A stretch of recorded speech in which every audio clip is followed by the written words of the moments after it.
حامدا للہ تعالی اولا و ثانیہ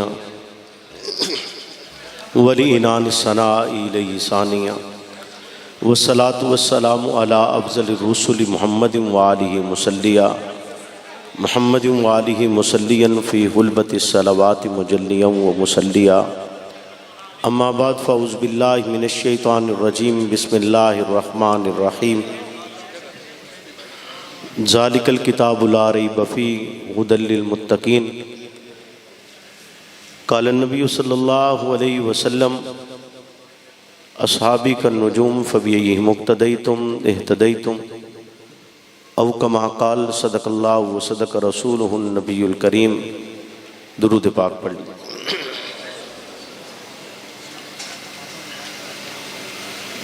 اللہم صلی علی محمد معدن الجود والکرم منبع الحلم والحکم وآلہ وسلم۔ میرے واجب الاحترام دوستوں، بزرگوں، چکوال شہر اور اس کے گرد و نواح سے تعلق رکھنے والے غیور نوجوان ساتھیوں، معزز علماء کرام، محترم جناب مولانا ابو بکر حیدر صاحب، مفتی وقار صاحب اور دیگر معززین، محترم یاسر صاحب اور ڈاکٹر ارشد صاحب جن کی پرخلوص دعوت پر یہاں حاضری کا شرف حاصل ہوا۔ آج کا یہ پروگرام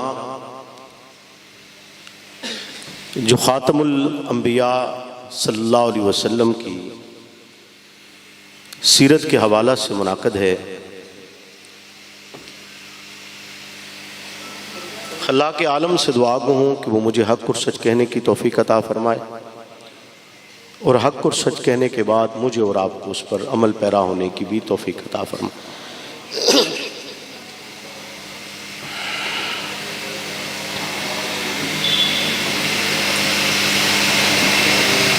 اذان ہو گئی، اذان ہو گئی، شروع ہو گئی، اذان سن لیتے ہیں اس کے بعد۔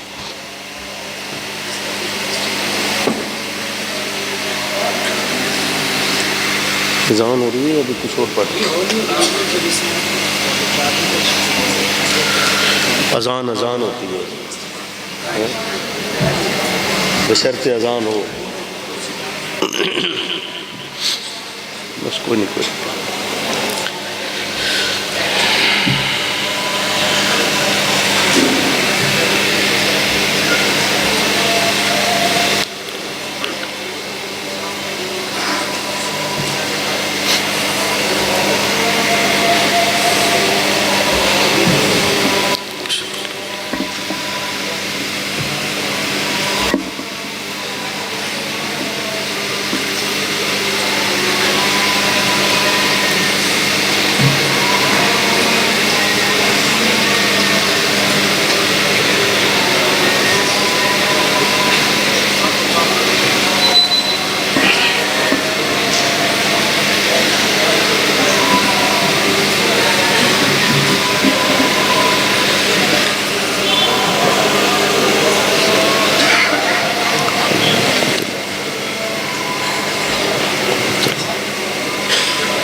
طویل مدت کے بعد آپ حضرات سے آپ کے اس شہر میں مخاطب ہونے کا شرف حاصل ہوا ہے۔ خلاق عالم سے دعا گو ہوں کہ وہ مجھے حق اور سچ کہنے کی توفیق عطا فرمائے اور حق اور سچ کہنے کے بعد مجھے اور آپ کو صحیح معنی میں رسول اکرم صلی اللہ علیہ وسلم کی ذات طیبہ پر، آپ کی سنت پر، آپ کی سیرت پر عمل پیرا ہونے کی بھی توفیق عطا فرمائے۔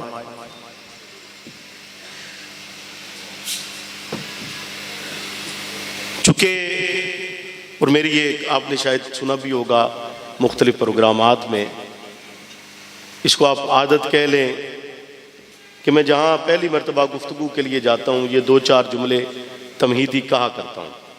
اس کو محسوس تو نہیں کریں گے اگر تمہیدی کہا جائے.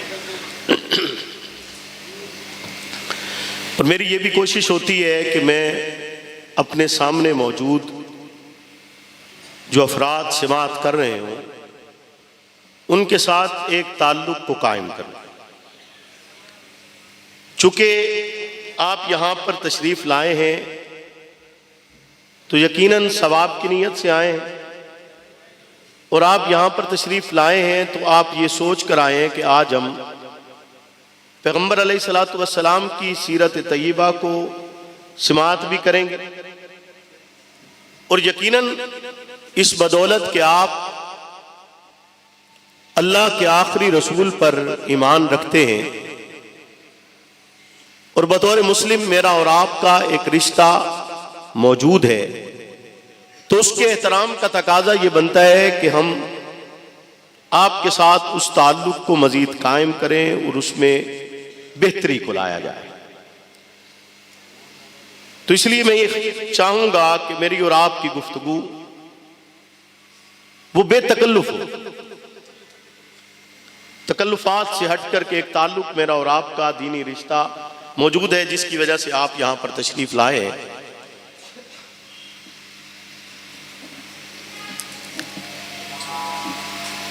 یوم الست پر میں نے اور آپ نے اپنے رب سے ایک وعدہ کیا تھا. میں نے اور آپ نے اپنے رب سے ایک وعدہ کیا تھا. حضرت عمر بن خطاب رضی اللہ تعالیٰ عنہ حضرت علی المرتضیٰ سے کہتے ہیں کہ بعض اوقات ایسا ہوتا کہ آپ رسول اللہ کی محفل میں موجود ہوتے، بعض اوقات ہم محفل میں موجود ہوتے اور آپ موجود نہ ہوتے. کچھ سوالات ہیں جو میں چاہتا ہوں کہ مجھے ان کے جوابات ملے. میں سوال آپ کے سامنے رکھتا ہوں، اور اگر آپ کو ان کے جوابات معلوم ہوں اور آپ نے رسول اللہ سے سنے ہو تو ان کے جوابات بتلائیے. سوالات میں وہ 3 سوال کرتے ہیں. پہلا سوال کرتے ہیں کہ بچہ یا ماں کے مشابہ چلا جاتا ہے زیادہ یا باپ کے مشابہ چلا جاتا ہے، اس کی وجہ کیا ہے؟ دوسرا سوال کرتے ہیں کہ کبھی خواب سچا ہوتا ہے اور کبھی خواب جھوٹا ہوتا ہے، خواب کے سچے اور جھوٹے ہونے کی وجہ کیا ہے؟ اور تیسرا سوال یہ تھا کہ آخر کیا وجہ ہے کہ ایک فرد دوسرے فرد سے آشنا نہیں ہوتا، اس کا علاقہ دوسرے سے دور ہوتا ہے، لیکن وہ باہم دوست بھی بنتے، ان کا تعلق بھی قائم ہوتا ہے، ان کے درمیان محبت کے رشتے بھی بنتے، ان کا میل جول بھی ہوتا ہے. تو اس کی وجہ کیا ہے؟ تو حضرت علی المرتضیٰ نے جواباً بتلایا کہ بالکل میں نے یہ 3 باتیں رسول اللہ سے سماعت کی. چونکہ وقت مختصر ہے میں باقی 2 سوالات کو چھوڑتے ہوئے اپنے عنوان کی طرف جانا چاہتا ہوں. تو تیسرا، اور آپ کا دوست بعض اوقات کسی دوسرے شہر یا دوسرے ملک کا رہنے والا ہوتا ہے، تو الست کے دن میں نے اور آپ نے اپنے رب سے ایک وعدہ کیا تھا، اعلان کیا تھا، اور وہ وعدہ بھی خلاق عالم کے سوال کے جواب میں کیا کہ جب الست میں تمام روحیں موجود تھیں، ان روحوں سے خلاق عالم سوال کرتے کہ تم بتلاؤ تمہارا رب کون ہے؟ تو جواباً تمام روحوں نے بالاتفاق، تمام روحوں نے اجتماعی حیثیت کے ساتھ جواب یہ دیا تھا کہ قالو بلا، کیوں نہیں؟ وہ کہتے ہیں ایسا ممکن ہی نہیں ہے کہ آپ کے علاوہ کسی کو رب مانا جائے، آپ کے علاوہ کسی کو معبود مانا جائے، آپ کے علاوہ کسی کو الہ مانا جائے، آپ کے علاوہ کسی کو رزاق مانا جائے، آپ کے علاوہ کسی کو حاجت روا تسلیم کیا جائے، آپ کے علاوہ کسی کو مشکل کشا مانا جائے۔ لفظ اگرچہ اس لمحے میں بولنے کے لیے ایک استعمال کیا گیا ہے، لیکن اگر اس کو آپ اپنی مجموعی حیثیت میں دیکھتے ہیں تو وہ ہر اس نقطے پر لازم آتا ہے یا ہر اس فکر پر بولا جاتا ہے جو فکر توحید پرست ہے، جو فکر اعلاء کلمت اللہ کی قائل ہے، جو فکر وحدہ لا شریک کو تسلیم کرتی ہے۔ اور اس کے جواب میں ہر آنے والی فکر جو باطل نظریہ رکھتی ہو، باطل سوچ رکھتی ہو، باطل فکر رکھتی ہو، اس کا رد اور انکار کرتی ہے، غرض وہ اس کو کسی بھی شکل میں اپنے لیے بڑا مانے، اپنے لیے معتبر مانے، اپنے لیے عظیم مانے۔ لیکن جو فکر اعلاء کلمت اللہ پر گامزن ہے، جس نے الست کے وعدے کو یاد رکھا ہے، جو رسول اللہ صلی اللہ علیہ وسلم کے بتلائے ہوئے طریقے پر موجود ہے، وہ فکر جواباً اس کا نہ صرف رد کرتی ہے بلکہ اس کے سامنے رکاوٹ کا باعث بنتی ہے، اس کا راستہ روکتی ہے، اور اس فکر کے خلاف سیسا پلائی ہوئی دیوار بن کر یہ اعلان کرتی ہے کہ الست میں بھی کہا تھا ربنا اللہ، زمین پر بھی کہتے ہیں کہ ربنا اللہ۔ کیا فکر ہے؟ بولیے نا۔ تو چونکہ میری اور آپ کی ملاقات ایک مدت کے بعد ہوئی تو یقیناً شاید آپ میرے مزاج آشنا نہ رہے ہوں، میں آپ کا مزاج آشنا نہ رہا ہوں، ہو سکتا ہے نا، لیکن کوشش کریں گے کہ اس گفتگو کے آخر تک میں آپ کا مزاج آشنا ہو جاؤں اور آپ میرے ہو جائیں۔ کیوں جی؟ کوشش کی جا سکتی، بولیے نا بھائی، یا تسا میری مان لو یا میں تہاڈی مان لے سکتا۔ گل جائز ہے کہ نہیں؟ بولو، بولے نا، ایسا ہی ہے۔ اور وقتاً فوقتاً آپ نے اس گفتگو کے درمیان میں آپ سے اگر کوئی سوال کروں تو یہ آپ کی نوازش ہوگی کہ آپ جواب عنایت فرما دیں گے۔ امید کر سکتا ہوں آپ سے، بولیے نا۔ تو یہ اعلان اور وعدہ جو الست کے دن خلاق کے عالم سے تمام تر روحوں نے کیا، پھر جب وہ زمین پر آئے، زمین پر آنے کے بعد وہ اس فکر کو چھوڑتے، اس فکر سے جدا ہوتے، اور رفتہ رفتہ ان کے دماغوں میں دوسرا الہ پیدا ہوتا ہے، دوسرا معبود پیدا ہوتا ہے، اور اس کے جواب میں وہ اس کے دربار میں جھکتے اور اس کو اپنے لیے حاجت روا اور مشکل کشا تسلیم کرتے، اور وہ مشکل کشا جس کو مانا جا رہا ہے اس کو اپنے ہاتھوں سے تراشتے بھی ہیں، سنوارتے بھی ہیں، اس کا نام بھی لیتے ہیں، اور پرچار کرتے ہوئے اسے خلاق کے عالم کے مقابلے میں لے آئے۔ جب خلاق کے عالم کے مقابل اسے لائے تو جواباً خلاق کے عالم اس فکر کو تازہ کرنے کے لیے، اس سوچ اور اس وعدے کو یاد کروانے کے لیے اپنے رسولوں کا ایک سلسلہ شروع کیا، اور وہ سلسلہ چلتا رہا۔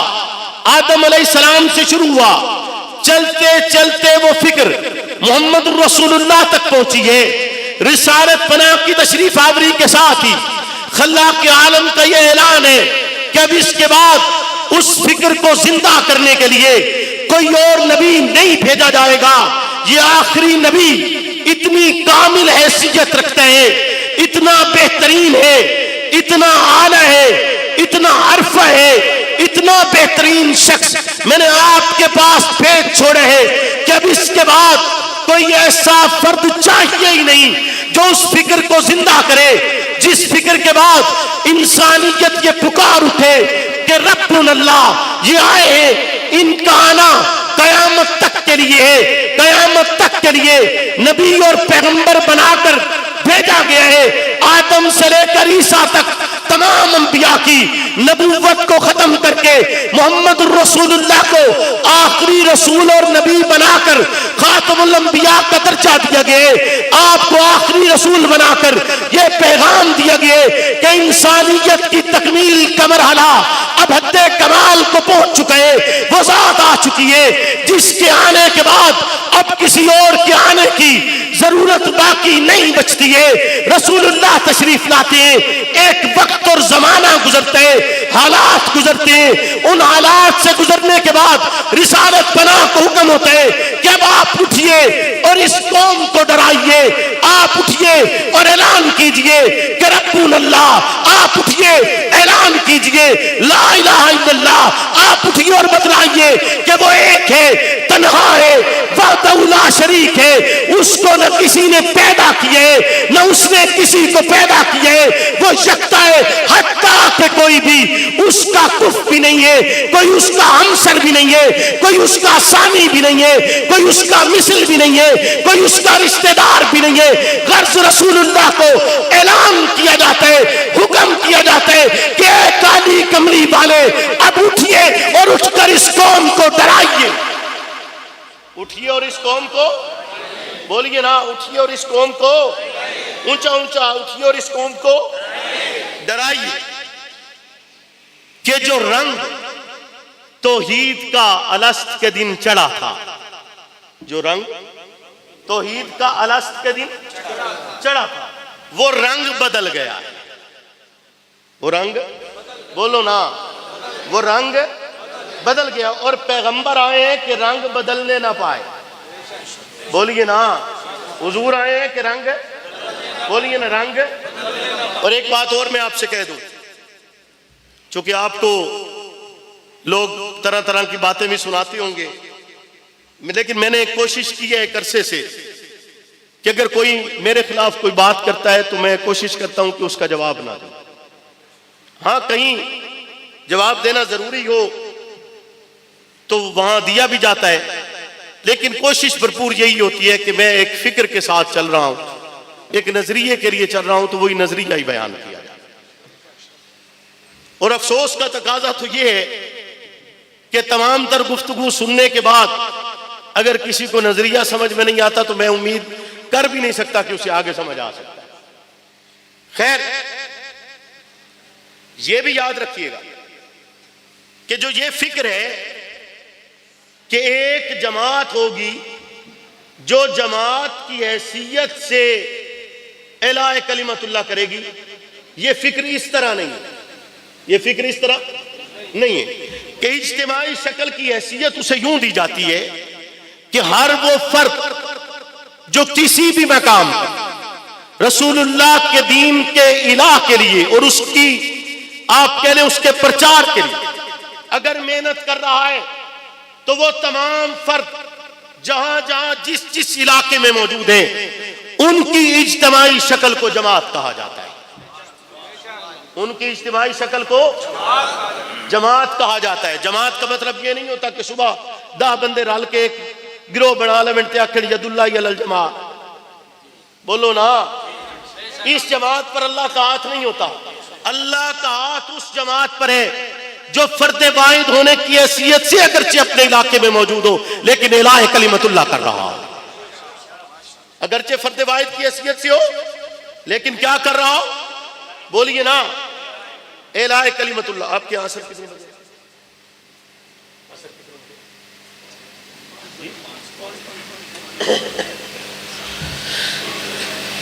لیکن چونکہ ایک وعدہ کیجئے، پھر اگر ٹائم آپ یہ ٹائم کہہ رہے ہیں جی 5:30 تک ٹائم ہے، کیوں جی 5:30 تک لے جا سکتے ہیں بات کو، پکی بات ہے، پھر آپ بھی وعدہ کیجئے کہ اب یہ جو آپ کی اٹھک بیٹھک ہے یہ نہیں ہوگی نا، پکی بات ہے، بولے نا جی، بات کو آگے بڑھائیں ہیں جی، یا یہیں پہ بس کر دیتے ہیں، آج کے لیے دعا کرتے ہیں، اتنی گل یاد کر کے جانے، بولو ہیں جی، بولیے نا، نہیں آگے چلیے۔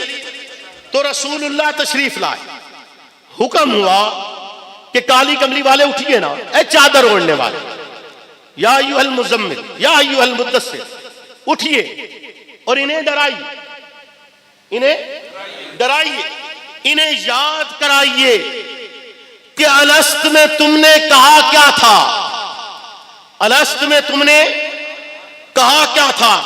جو رنگ آپ پر توحید کا چڑھا وہ رنگ بدلنے نہ پائے، اگر بدلے گا تو آپ اس راستے پر موجود نہیں ہوں گے جو رسول اللہ کہے۔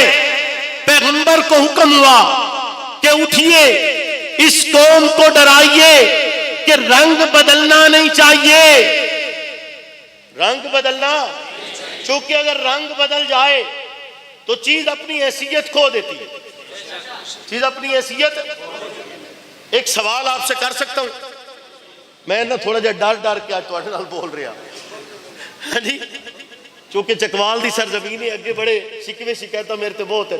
ایک سوال آپ سے کر سکتا ہوں؟ بولیے، سب جواب دیں گے؟ بھائی تواڈے چ کوئی بندہ ایو جہا ہے جڑا پھٹے ہوئے رنگ دا کپڑا پاوے؟ بولو نا، انہوں پسند بھی ہوئے، وہ آکے جی میں 10,000 روپیہ خرچ کرنا ہے پر سوٹ ہو لینا ہے جڑا ایک ویری دھومن تو بعد وہ دا رنگ پھٹ جائے۔ بولو، پسند کرتے ہو؟ نہیں نہ پسند کرتے، یعنی آپ وہ لباس پسند نہیں کرتے جس کا رنگ بدل جائے، جس کا رنگ بدل جائے۔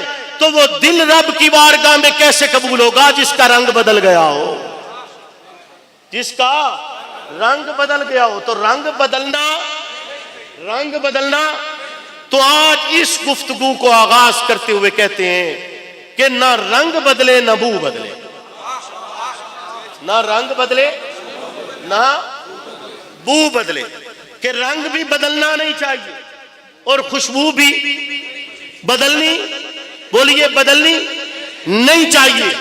یعنی وہ فکر، وہ نظریہ اور وہ سوچ، وہ کاز اور وہ پیغام جو خاتم الانبیاء نے دیا، اس نظریے اور کاز کو بدلنا، بولیے نا، بدلنا۔ عرب کے کفار کا بدلا، جب بدلا تو پیغمبر نے کہا کہ یہ رنگ بدلنا نہیں چاہیے۔ رب کہتے ہیں چادر اوڑھنے والے اٹھیے اور اس قوم کو ڈرائیے، اور اتنا ڈرائیے کہ یہ قوم اس فکر پر واپس آئے، اس سوچ پر واپس آئے، اس کاز پر واپس آئے، اس وعدے کی طرف لوٹے جو وعدہ انہوں نے خلاق کے عالم سے کیا تھا، جو اعلان کیا تھا کہ قالوا بلا، نہیں نہیں، ہرگز ہو ہی نہیں سکتا، ہمارے رب تو آپ ہیں، ہمارے الہ آپ ہیں۔ پھر پیغمبر نے محمدی رنگ چڑھانا شروع کیا، پھر جس پہ وہ رنگ چڑھا وہ رنگ پھر نہیں اترا۔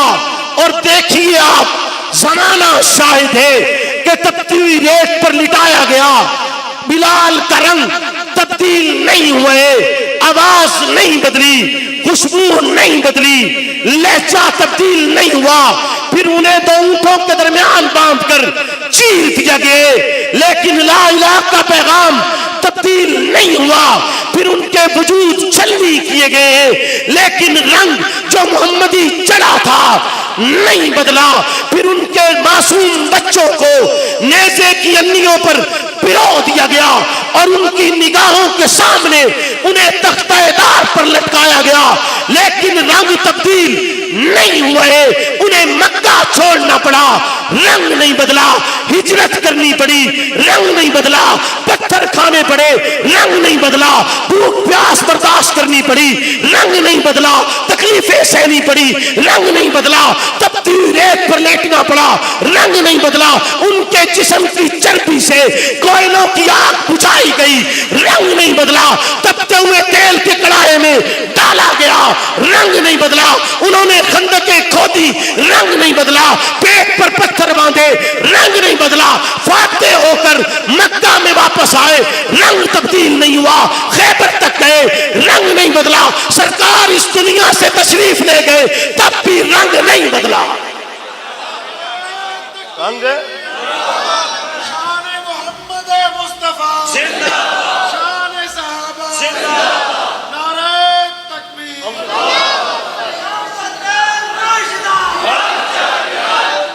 اور یاد رکھیے گا کہ صحابہ چنیدہ افراد ہیں، صحابہ چنیدہ افراد ہیں، وہ ایسے افراد ہیں جنہیں رب نے منتخب کیا ہے، جنہیں رب نے پسند کیا ہے، اور پھر پسند کر کے محمد کا ہم سفر بنایا ہے، آپ کا ساتھی اور دوست بنایا ہے۔ کیا آپ دیکھیے الفاظ دیکھیے کتاب اللہ کے، قرآن کہتا ہے ذالک الکتاب لا ریب فیہ، ذالک الکتاب لا ریب فیہ، کہ یہ جو کتاب ہے جسے آپ پڑھتے ہیں، جس کی آپ تلاوت کرتے ہیں، جسے آپ نے گھروں میں سجایا ہوا ہے، ذالک الکتاب لا ریب فیہ، یہ کتاب ایسی ہے جس میں کوئی شک اور شبہ نہیں ہے، یہ بے مثال ہے، لاجواب ہے، بہترین ہے، اس میں کوئی تعریف نہیں کر سکتا، حتیٰ کہ اگر کوئی اس کتاب میں، اس لاریب کتاب میں تعریف کا قائل ہے تو وہ کافر ہے۔ غرض وہ اس کی ایک آیت، یہ ایک حرف کے بدلنے کا ایسا تصور رکھتا ہے، اس کا ذہن یہ کہتے کہ کتاب اللہ کو بدلا گیا، اس کے احکامات کو بدلا گیا، اس کی آیات میں رد و بدل کر کے من مرضی کی آیات کو شامل کر کے یہ پیغام امت تک غلط پہنچایا گیا۔ اگر کوئی یہ نظریہ رکھتا ہے تو کتاب اللہ کے یہ واضح الفاظ اس سے یہ کہنا چاہتے ہیں کہ اس کا ایمان موجود نہیں، وہ دائرہ اسلام سے خارج ہے، کہ ذالک الکتاب لا ریب فیہ، رب کی یہ بے مثال کتاب، رب کا یہ لاجواب کلام، یہ کتاب بے مثال اور بے مثل ہے، اس جیسا اس کائنات میں کوئی لا ہی نہیں سکتا، ایسا بہترین، ایسا لاجواب کلام ہے۔ لیکن جب رب نے اس کلام کو اتارا تھا یہ کتاب کی شکل میں نہیں تھا، جب جبریل لائے تھے کتاب کی شکل میں نہیں تھا، جب محمد نے بتلایا تھا کتاب کی شکل میں نہیں تھا، نہ سرکار نے لکھ کر دیے، نہ رب نے لکھا ہوا بھیجے، نہ جبریل لکھا ہوا لائے، پھر کس نے لکھا کہ جس کے لکھنے پر رب یہ کہتا ہے کہ کتب یکتب کتابن، کتاب اسے کہا جاتا ہے جسے لکھا گیا ہو، کلام اسے کہا جاتا ہے جو بولا گیا ہو، یہ کلام اللہ ہے چونکہ رب نے بولا ہے اور محمد رسول اللہ کے نطق معصوم سے جاری ہوئے۔ جبریل اس کلام اللہ کو لے کر زمین پر اترے، لیکن رب نے لکھا نہیں، رب نے اسے یہ کیوں نہیں کہا ذالک الکلام لا ریب فیہ، رب نے یہ کیوں کہا ذالک الکتاب لا ریب فیہ، حالانکہ رب نہیں لکھتے، جبریل معصوم ہے، جبریل نہیں لکھتے، نبی معصوم ہے، نبی نہیں لکھتے، اور پھر نبی بھی کوئی عام نبی نہیں، خاتم الانبیاء ہے، سید المرسلین ہے، کائنات کی اعلیٰ ترین عرفہ ترین ذات ہے، آخری پیغمبر ہے، خاتم المعصومین ہے، سید المرسلین ہے، امام الانبیاء ہے، ایسا لاجواب پیغمبر ہے، لیکن وہ بھی اسے لکھتا نہیں ہے، بولتا ہے جس نے لکھا جو کہ منتخب کیے ہوئے تھے، رب کہتے ہیں ان کا لکھنا بھی ایسا ہی پاک ہے جیسے رب کا بولنا پاک ہے۔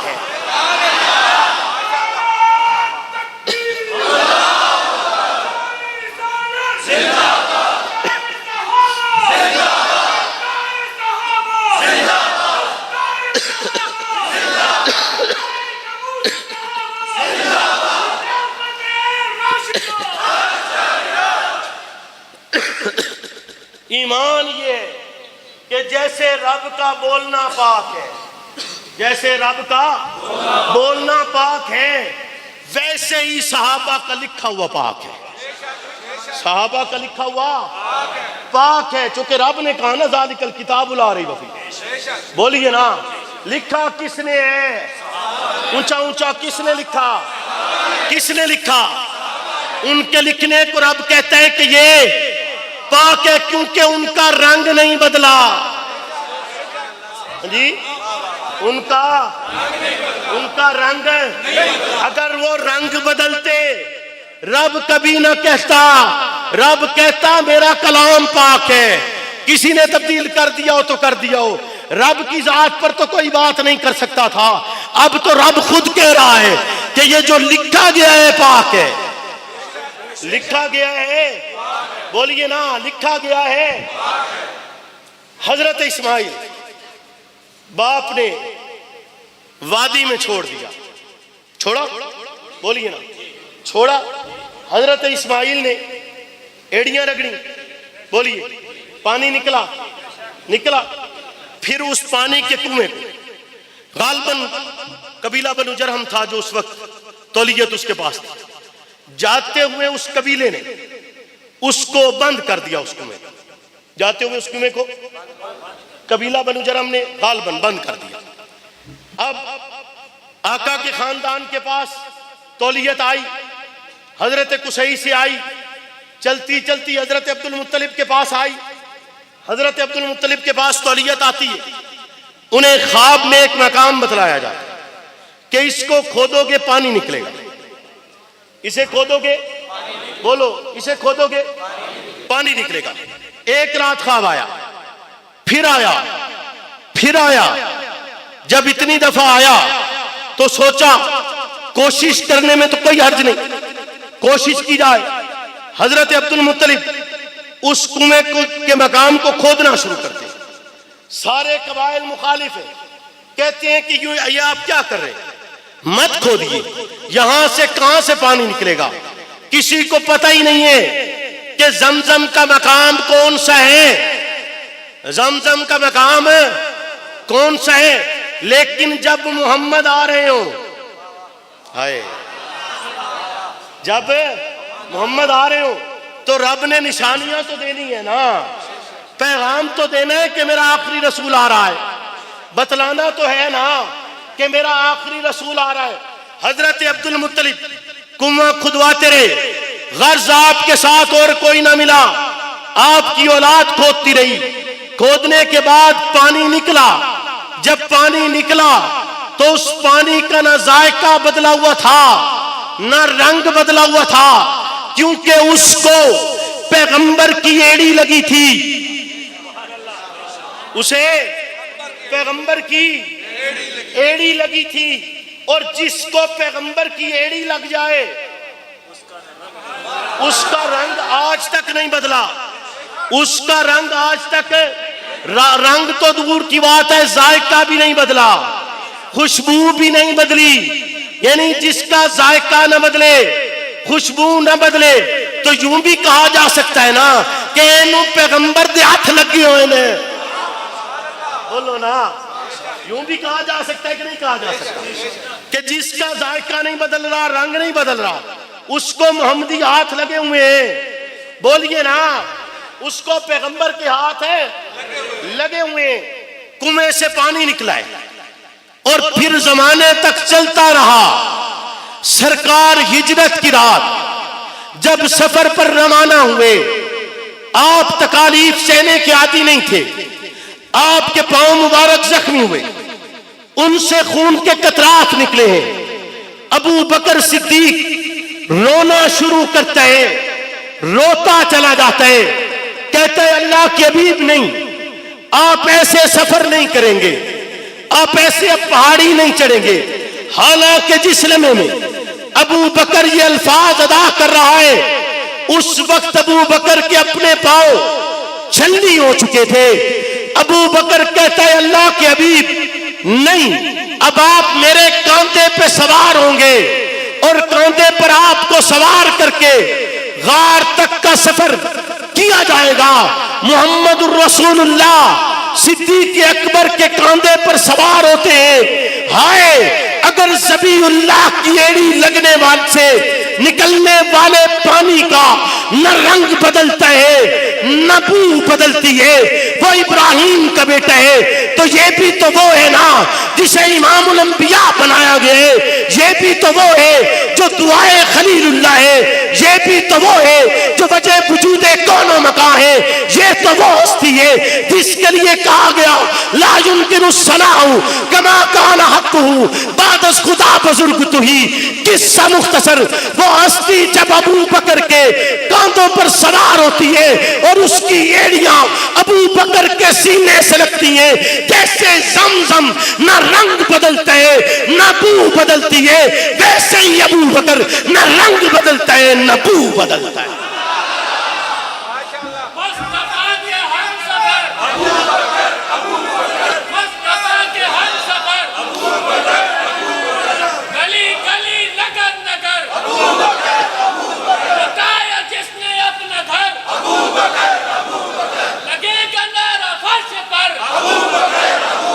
خلیفہ بلا فصل رنگ ایسا نہیں بدلا کہ ابو بکر کو عمر بن خطاب کہتے ہیں کہ لشکر اسامہ مت بھیجیے، عمر بن خطاب کہتے ہیں ابھی مرتدین سے جہاد مت کیجیے، عمر بن خطاب کہتے ہیں ابھی زکات والوں کے ساتھ جنگ نہ کیجیے، عمر بن خطاب کہتے ہیں مدینہ خالی رہ جائے گا، عمر بن خطاب کہتے ہیں کتاب الصدقات پر ویسے عمل مت کیجیے جیسا آپ کو بتلایا گیا، تھوڑا صبر کر لیجیے، کچھ وقت گزار لیجیے، استحکام آ جائے، مستحکم ہو جائیے، حالات ناسازگار ہے، حالات موافق نہیں ہے، حالات کا رخ تب بدلا ہوا ہے، ہو سکتے کفار مدینہ پر حملہ آور ہو جائے اور مدینہ کا یہ نظام تہو بالا کر دیا جائے، اس کا نظام بدل دیا جائے۔ ابو بکر کہتے ہیں میں وہ ہوں جس کا رنگ نہیں بدل سکتا۔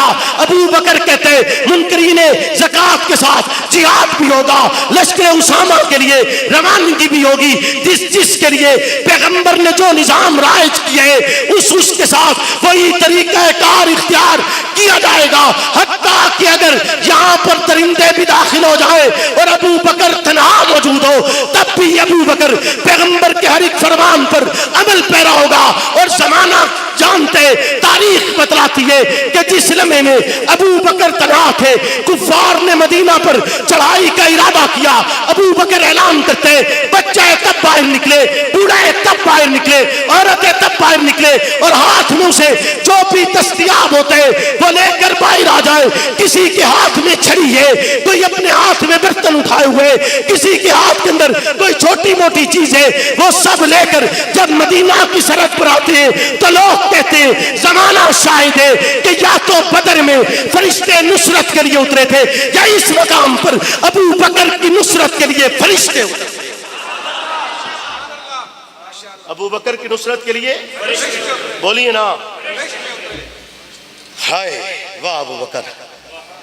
خیر کبھی آپ کے یہاں آئے تو آپ کے ساتھ ایک عنوان پہ بات کرنی ہے کہ صدیق کے لیے ہے خدا کا رسول بس۔ اس عنوان پر پھر کبھی بات کریں گے، آج نہیں۔ توجہ کریں، ابھی بات ختم نہیں ہوئی ہے، حرکت ابھی جی بولیے نا بھائی، ہلے تو گل شروع ہوئی ہے، تو ساتھ ہو تو نظریہ سمجھے چ نہیں آتا، پتہ نہیں سمجھتے کہ دیکھو لو۔ ہاں جی، وہ یہ بھائی کہہ رہے تھے کہ یہ آخری چراغ ہے، ویسے کیسے الفاظ تھے آپ کی، کیا کہہ رہے تھے آپ؟ آخری چراغ ہے، آندھیوں کے مقابلے کو اس طرح کے الفاظ تھے آپ خوش۔ خیر وہ کہہ رہے تھے کہ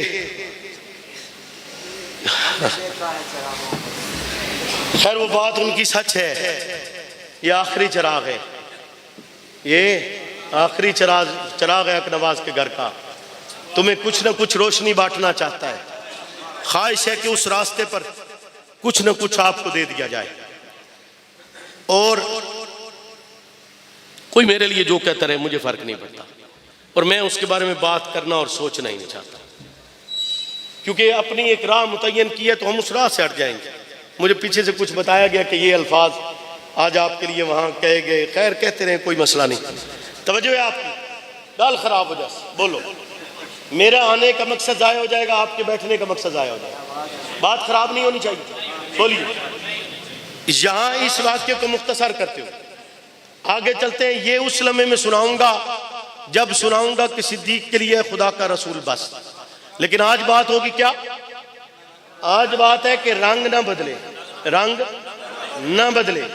صدیق اکبر کی ایڑی پر سانپ ڈنگ مارا اس نے، بولیے نا، مارا، اور وہ پیغمبر جس کے لیے رب کہتا ہے کہ مکھی آپ کے وجود پر نہیں بیٹھ سکتی، مکھی آپ کے وجود پر نہیں بیٹھ سکتی، اور جس کا رب نے سایہ نہیں بنایا، جس کا رب نے سایہ نہیں بنایا کہ مبادا کسی کافر کا قدم آپ کے سائے پر نہ آ جائے۔ اب اس میں دو روایات ہیں کہ آپ کا سایہ راستے چلتے ہوئے موجود نہیں ہوتا تھا، گھر میں موجود ہوتا تھا، چونکہ کچھ روایات میں آپ کا سایہ دیکھا گیا، تو اسی لیے ان کو اس طرح تطبیق دی گئی کہ جب ارد گرد ماحول کافروں کا ہو تو آپ کا سایہ نہیں ہوتا تھا، اور نہیں سمجھے، آپ کا سایہ یعنی کسی کافر پر پیغمبر کا سایہ بھی نہیں پڑا، کسی کافر پر پیغمبر کا سایہ بھی نہیں پڑا، اور کسی مقام پر پیغمبر خود سر رکھے ہوئے گود میں موجود ہیں. بولیے نا، کسی اور پہ تو یعنی کسی پہ کہہ لیں تو سایہ بھی نہیں پڑتا، اور کسی کے لیے سراپا وجود موجود ہے. کسی کے لیے سراپا وجود ہے موجود ہے. اور حضرت ابوبکر کی ایڑی پر سانپ ڈنگ مارتا ہے، آپ کی آنکھ سے آنسو نکلتا ہے، آپ کی آنکھ سے آنسو نکلتا ہے، اور اس معطر وجود کے رخسار پر گرتا ہے جس پر رب مکھی نہیں بیٹھنے دیتا. اس معطر وجود کے رخسار پر گرتا ہے جس پر رب مکھی نہیں بیٹھنے دیتا. اس وجود پر گرا، سرکار اٹھے، پوچھا ابو بکر کیا ہوا؟ عرض کی اللہ کے حبیب سانپ نے ڈسا ہے. سرکار نے اپنا لعاب اتارا اور ابو بکر کی ایڑی پر ملا، اور وہ زہر کے اثرات جو پاؤں سے چلتے ہوئے، کیونکہ جب شدت تکلیف ہوئی تو ابو بکر کی آنکھ سے آنسو نکلا، یعنی زہر سرایت کرتا چلا گیا. جب تو انتہا پر پہنچ کر ابو بکر کی آنکھ سے آنسو نکلتا ہے اور پیغمبر کے رخسار پر گرتا ہے، اور پیغمبر ایڑی پر اپنا لعاب لگاتے ہیں. وہ لعاب مرہم کی طرح سارے وجود میں جاتا ہے، سارے وجود میں جاتا ہے. پیغمبر دی ایڑی لگے تے رنگ نہ بدلے، پیغمبر دا لعاب لگ جاوے اور پورے وجود وچ پھیل جاوے، رنگ کیویں بدل سکتا ہے؟ بولو نا، رنگ کیسے بدل سکتا ہے؟ کیسے ممکن ہے کہ ابو بکر کو تسلیم نہ کیا جائے؟ کیسے ممکن ہے؟ ابو بکر کے وجود کے بغیر اسلام تسلیم نہیں کیا جا سکتا.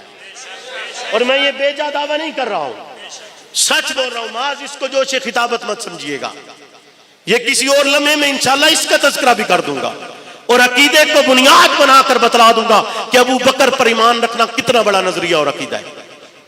تو خیر، رنگ نہیں نہ بدلا، اور رنگ ایسا نہیں بدلا کہ قبا کی وادی میں جب پیغمبر حضرت ابو بکر کے ساتھ موجود تھے تو لوگ آتے، پہلے ابو بکر سے مصافحہ کرتے، پھر سرکار سے کرتے. پتہ نہیں چل رہا تھا کہ خادم کون ہے اور مخدوم کون ہے، چونکہ پیغمبر کا رنگ ہی اتنا چڑھ چکا تھا. بولو نا، محمدی رنگ چڑھا ہے تو نہیں نہ پتہ لگ رہا. حضرت اشرف علی تھانوی کہتے ہیں، لکھتے ہیں کہ حضرت ابو بکر غار کی ان 3 راتوں میں سرکار کے ساتھ جو رہے بالکل آپ کا عین بن چکے تھے. صحبت بھی کس کی ہے؟ بولو نا، لگتا ہے تھک گئی ہے تھوڑی قوم. ہاں جی، تھک گئے ہو تساں؟ انجے گل ہے، تساں اپنے پیچھے نظر کرو تو محسوس ہو سی تساں تھک گئے ہو.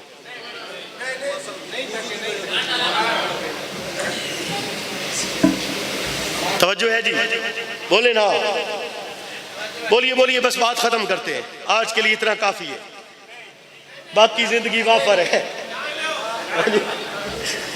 کیوں جی؟ وہ آج کے لیے اتنا کافی ہے، باقی زندگی وافر ہے. ایسے ہی ہے نا، وہ کافر کل بھی کافر تھا، کافر آج بھی کافر ہے.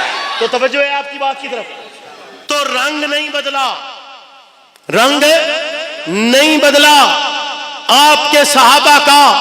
اور جس نے علی امام بنایا، عثمان امام بنایا، عمر امام بنایا، صدیق امام بنایا، اس کا رنگ بھی نہیں بدلتا، اس کا رنگ بھی نہیں بدلتا. شرط یہ ہے کہ مانے ویسے جیسے رسول اللہ نے بتلایا ہے، مانے ویسے جیسے صحابہ نے پیغام دیے. اور جب یہ پیغام دلوں میں جاگزی ہوتا ہے پھر رنگ نہیں بدلتے، پھر رنگ انہی کے بدلتے ہیں جن کے اوپر صدیقی رنگ چڑھا نہیں، جن پر فاروقی رنگ چڑھا نہیں، جن پر عثمانی رنگ چڑھا نہیں، جن پر علوی رنگ، بولو نا، علوی رنگ چڑھا نہیں. اور جن پر وہ رنگ چڑھ جائے پھر وہ حالات نہیں دیکھتے، پھر وہ ماحول نہیں دیکھتے، پھر وہ رکاوٹیں نہیں دیکھتے، پھر وہ اپنے مقصد کے لیے ہر لمحہ کوشش کرتے ہیں، محنت کرتے ہیں، اپنے وجود کی اپنی حیثیت رکھتے ہوئے وہ اپنے نظریے کے لیے اسی طرح کوشش کرتے ہیں جیسے اپنے لیے اپنی زمین کے ٹکڑے کی حفاظت کرتے ہیں، جیسے اپنے لیے اپنی اولاد کی حفاظت کرتے ہیں، جیسے اپنے لیے اپنے والدین کا خیال رکھتے ہیں، بالکل اسی طرح وہ اپنے نظریے کا بھی اسی طرح خیال رکھتے ہیں۔ اور پھر ان کی راہ میں جب کوئی رکاوٹ آتی ہے تو یہ پکار کر چلے جاتے ہیں، فنا فی اللہ کی تہ میں بقا کا راز، جسے مرنا نہیں آتا اسے جینا نہیں۔